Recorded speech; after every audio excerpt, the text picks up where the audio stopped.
Terima kasih kepada Tuan Pengerusi panel, tuan-tuan, puan-puan, hadirin hadirat, pelajar-pelajar, puteri-puteri yang dirahmati Allah. Yang ingin saya tekankan berhubung tentang peristiwa Al-Isra dan Al-Mi'raj. Oleh kerana perjalanan baginda Muhammad SAW ini perjalanan yang amat jauh, jangka masa yang amat singkat, dan di situ adanya nilai amanah, dan di situ adanya nilai tanggungjawab. Maka yang saya nak tekankan di sini ialah aspek persiapan dan persediaan, yang mana apabila kita dah faham tentang betapa besar dan agungnya peristiwa Isra dan Mi'raj, yang perlu kita faham ialah persiapan dan persediaan bagi menjayakan misi dan visi Isra dan Mi'raj itu sendiri. Sebab itu hadis-hadis sahih riwayat daripada Imam Al-Bukhari dan Imam Muslim, Rasulullah banyak menekankan tentang persiapan dan persediaan. Antaranya hadis riwayat daripada Imam Muslim dari Anas bin Malik radhiyallahu anhu, Rasulullah sallallahu alaihi wasallam bersabda, "Fashuriha sadri, fastukhrija qalbi, faghusila bima'i zamzam, summa u'ida makanahu khusya imanan wa hikmatan." Rasulullah ceritakan kepada kita berhubung tentang persiapan dan persediaan sebelum Rasulullah di-Isra' Mi'rajkan. Dan bentuk persiapan dan persediaan ini ialah persiapan dan persediaan dalam bentuk kerohanian, yang mana Rasulullah menyatakan Jibril telah membelah dadaku. Jangan persoalkan bila Jibril dapat ijazah kedoktoran. Jibril belah dada Rasulullah, Jibril belah dadaku, Jibril keluarkan hatiku, dan Jibril membasuh hatiku dengan air Zamzam. Setelah hatiku dibasuh dengan air Zamzam, diletakkan hatiku ke tempat asalnya semula, ditutup erat rapat dadaku seperti sedia kala, dan aku merasakan dadaku dipenuhi dengan iman dan hikmah.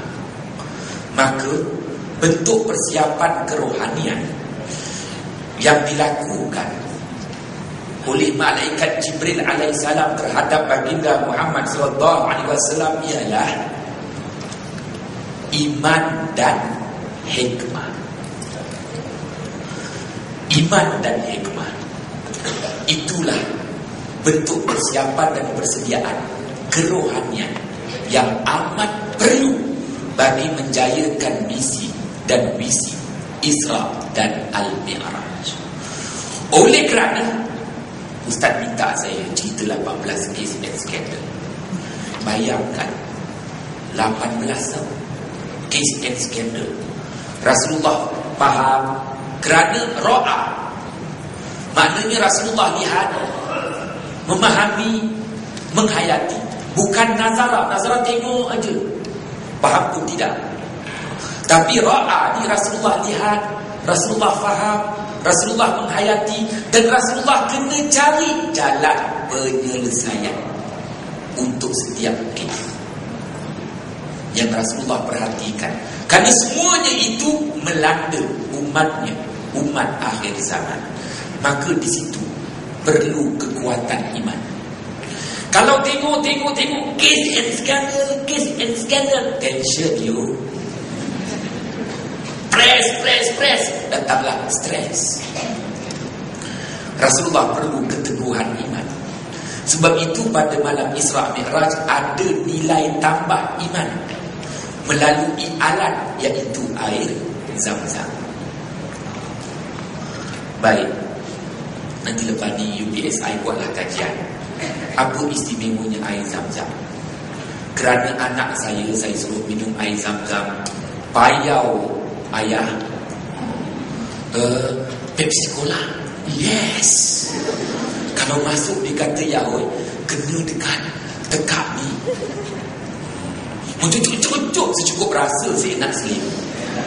Anak ustaz pun lebih yakin Pepsi Cola daripada anak aku daripada air Zam-Zam. Dia boleh kata pula, dia dengar kawan-kawan cakap dia pun minum. Payah. Itu pula nilaian dia terhadap air Zam-Zam.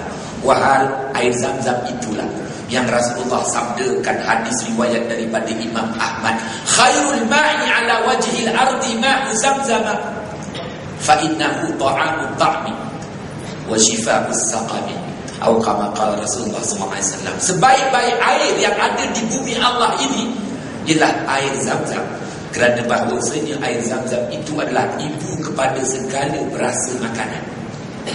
Semua perasa makanan ada pada air Zam-Zam. Ialah air Zam-Zam tu mana ada makna yang berani bagi makna almarhum Tan Sri Piramli Zam-Zam Al-Ghazal. Zam-Zam itu berdasarkan hadis riwayat daripada Imam Ibn Hibban, diambil daripada lidah yang keluar daripada mulut Nabi Allah Ismail ketika usianya baru 6 bulan, yang pandai merangkak, haus sangat, disebut Zam. Tiba-tiba rezeki terpijak, atau mereka kata rezeki terpijak, terpancar air. Maka bondanya menyebut ma'u Zam-Zam, air daripada sebutan lidah Nabi Allah Ismail yang belum lagi pandai apa-apa, belum lagi pandai minta macam-macam, yang hanya pandai menyebut Zam. Tahu. Yang saya nak nyatakan di sini, itu nilai air Zam-Zam sebagai wasilah, alat untuk nilai tambah iman yang memang diperlukan bagi menjayakan misi dan visi Al-Isra dan Al-Mi'raj. Yang kedua, ada nilai tambah dalam diri Rasulullah, hikmah. Husya imanan wa hikmatan. Rasulullah mengakui ada nilai tambah hikmah, kebijaksanaan. Rasulullah perlu bijak dalam bertindak dan membuat keputusan. Rasulullah tidak membuat keputusan terus 50 waktu. 50 waktu, 24 jam, 25 minit azan, 25 minit azan, 25 minit azan. Hilal pun letak jawatan. 25 minit azan, 25 minit azan. Kahwin pun tak berkesempatan. Bijak dalam bertindak dan membuat keputusan. Itu persiapan persediaan dalam bentuk kerohanian. Dan Rasulullah ceritakan dalam banyak hadis riwayat daripada Imam Al-Bukhari dan Imam Muslim, summa utitu bidabatin abyad yuqalu lahu al-burraq. Kemudian aku didatangkan kenderaan. Rasulullah tak beritahu kenderaan tu jenama apa. Toyota Exora bertubuh besar, bersisi kecil, buat minyak tu. Tak. Rasulullah tak sebut aku. Yang Rasulullah menyatakan aku didatangkan dengan kenderaan yang putih berkilauan, metalik. Summa utitu bidabatin abyad yuqalu lahu, disebut dengan sebutan apa? Disebut dari segi kadar kuasa sisinya, al-burraq. Ia banyak orang menafsirkan, tetapi kalau kita lihat kenyataan daripada Imam Al-Alusi dalam tafsirnya Ruhul Al-Barqu, kilat yang menyambar, pantas. Bahaya kilat yang menyambar.